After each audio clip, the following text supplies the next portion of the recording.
کہ میں تشریف لائے، اللہ اس آپ کے آنے کو اپنی بارگاہ عالم میں قبول فرمائے۔ آمین آمین۔ طاہرہ صاحبہ نے کہا کہ آج میرج لائف پہ کچھ بول رہی۔ اچھا بسم اللہ۔ رب اشرح لی صدری ویسر لی امری واحلل عقدۃ من لسانی یفقہوا قولی۔ اے میرے رب میرا سینہ کھول دے اور میرا کام مجھ پر آسان کر دے، اور میری زبان میں نوٹ ہے اسے کھول دے تاکہ سب لوگوں کو میری بات سمجھ آئے۔ شادی شدہ لائف یعنی میرج لائف، اللہ تعالیٰ نے سب سے پہلے جو جوڑا بنایا حضرت آدم علیہ السلام کا ہے، اور حضرت بی بی حوا کو ان کی لیفٹ پسلی سے پیدا کیا اور ایک پیار بھرا رشتہ بنا کے دنیا میں بھیجا۔ سورہ یاسین میں اللہ تعالیٰ نے فرمایا کہ میں نے سب کے جوڑے بنائے ہیں، انسان، حیوان، چرند، پرند، سب کے جوڑے بنائے ہیں، وہ ذات پاک ہے، مگر خاص طور پہ انسانوں کے جوڑے بنا کے ان کو اشرف المخلوقات کا نام دیا۔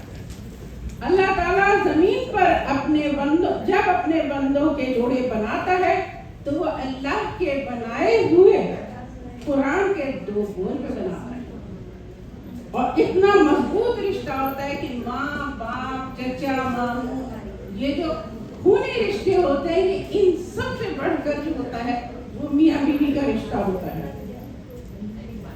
اور دنیا کی کوئی طاقت ان رشتوں کو توڑ نہیں سکتی، لیکن میاں بیوی کا رشتہ ان خونی رشتوں سے زیادہ مضبوط اور اسٹرانگ ہوتا ہے، لیکن جتنا اسٹرانگ ہوتا ہے نا اتنا ہی یہ کمزور بھی ہوتا ہے اور سافٹ بھی ہوتا ہے۔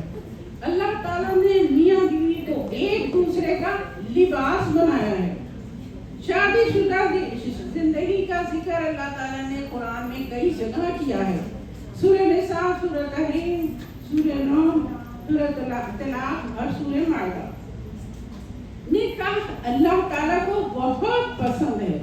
جب نکاح ہو رہا ہوتا ہے تو اللہ تعالیٰ اپنی رحمت کے فرشتے بھیجتا ہے، سبحان اللہ، اور پھر نکاح کے بعد ان کے گھروں میں اپنی رحمت اور نعمت اولاد کی شکل میں عطا کرتا ہے۔ اللہ تعالیٰ شادی کے بعد میاں بیوی پر نسل انسانی کی ذمہ داری ڈالتا ہے۔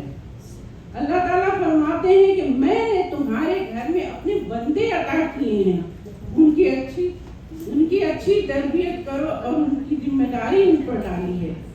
نبی پاک نے فرمایا میاں بیوی کے درمیان جو رنجش ہو اس کو ختم کرو، چھوٹی چھوٹی باتوں کو عیدوں کا مسئلہ مت بناؤ، اب گزر سے کام لو۔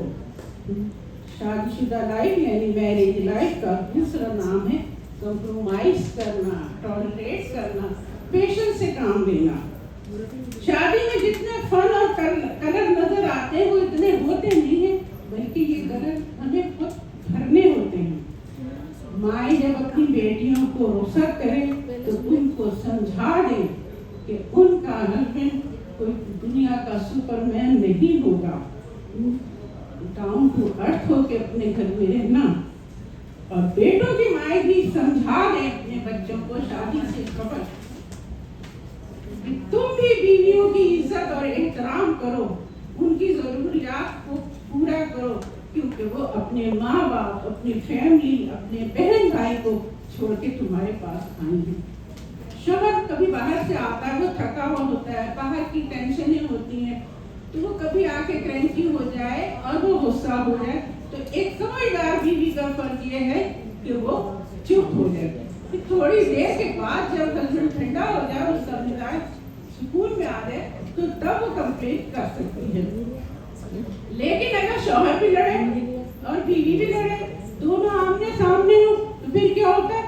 دنیا والے تماشا دیکھتے ہیں، دنیا والے انجوائے کرتے ہیں، کوئی آپ کی ہمدردی نہیں کرتے۔ اللہ تعالیٰ رحیم ہے، کریم ہے، وہ اپنے بندوں سے بہت پیار کرتا ہے۔ اللہ اپنے بندوں سے 70 ماؤں سے بھی بڑھ کر پیار کرتا ہے۔ اگر اللہ نہ کرے بہت خراب حالات ہو جائیں تو اللہ نے دوسرا راستہ رکھا ہے۔ اگر ظلم کرنا گناہ ہے تو ظلم سہنا بھی گناہ ہے، تو اللہ اپنے بندوں سے اتنی محبت کرتا ہے کہ وہ ظلم کا نہیں